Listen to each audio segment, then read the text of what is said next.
Chess friends, I hope you are doing well. Today, I am very excited to share a game where I played against Redfish. As you know, Redfish was recently released by chess developers and is a completely new chess AI with high-depth accuracy. The game I am going to share with you is both very useful and amazing. At one point, Redfish even sacrificed his queen on the g2 square. So, let's get started without wasting any time. I started the game with e4, we have e5, knight f3, and bishop to c4.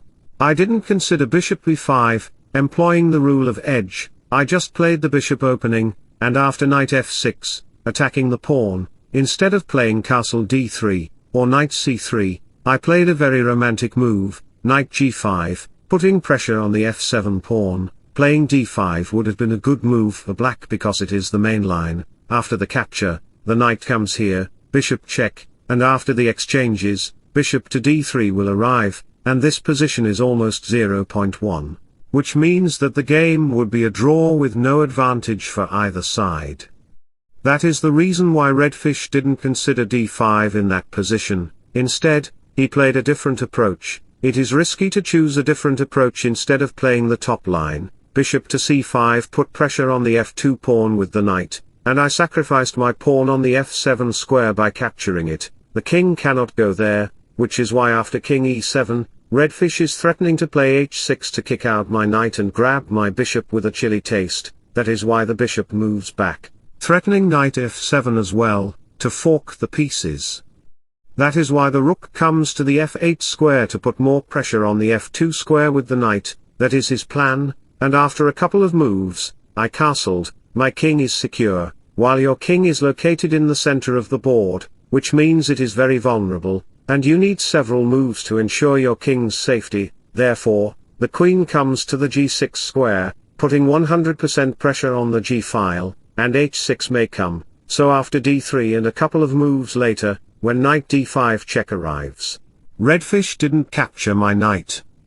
He just moved back his king, and I played c3 to prevent any sort of knight entry point in the center. We have bishop g4 putting pressure on the queen, where f3 is not possible due to a bishop check to the king. The king will suffer from a dilemma in the spot where he is cornered. Therefore, as the queen moves and h6 comes, attacking my knight, at this point, you can calculate that the knight is restricted. The knight has literally no square to go. Even if you dare to consider knight f3, then I can easily capture the knight, where your g2 pawn is pinned.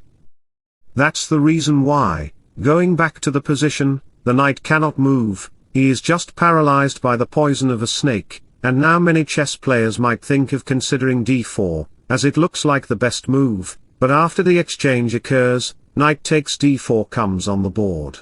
My knight on g5 will still be under attack, therefore, I will consider b4, and after the pieces exchange, queen c3 will come, attacking the knight. After c5, the queen goes to g3, my queen will go to the g3 square. Noticing my knight on g5 is under attack, I mean, king to c7 would be the best move for black, but noticing that my g5 knight is under attack by black, many chess players might think of capturing my knight, but that is a completely vulnerable move.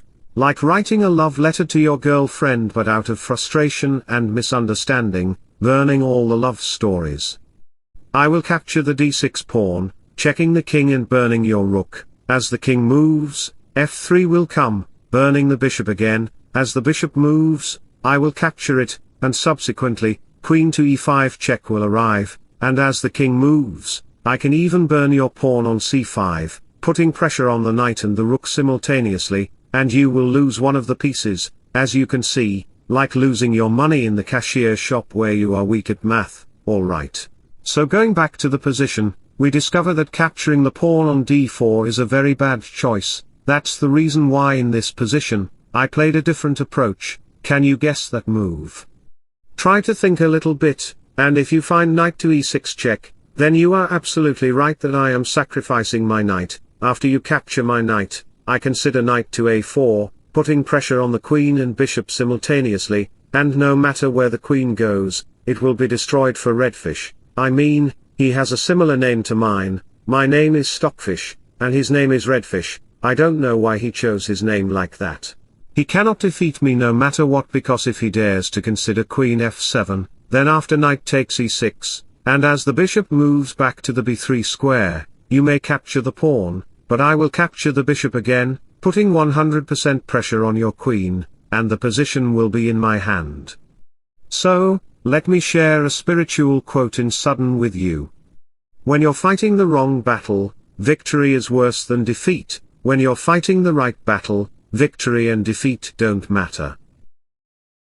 So, going back to the position, noticing that the queen is very vulnerable, Redfish decided to play a different approach. He says that if I can make tactics, then I am the tactics master in chess. I can sacrifice my queen on the g2 square. Redfish just sacrificed his queen, and after capture and recapture, the rook is under attack, and many players might think of saving the rook first out of frustration, but after the rook moves, capture and recapture occur, f3 will come, after a couple of moves.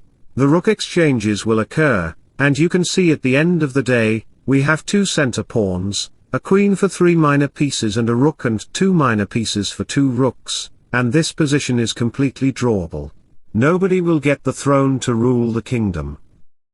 So, going back to all the variations, the rook cannot be protected, therefore I just capture the pawn on d4, after a few moves, we have bishop exchanges, and you can see that my rook is still under attack by the sniper bishop, but he just ignored that and played knight e5, leaving my queen to protect him, to protect his life alone, but if you dare to protect the rook by playing rook c1, it will create a critical situation for you, like getting the opportunity to cheat in the exam hall. But it's very risky to do that. Again, in this position, knight g4 will arrive to put pressure on the queen, and after the queen moves, g5 comes, making the knight vulnerable. No matter where the knight goes, knight h5 will give the rook free access to use his visa card to go to a foreign country. As the king moves, bishop f7 comes to attack the knight. h3 does not matter because there is f3 check, putting pressure on the king, and as the king moves, rook to h2 check will arrive.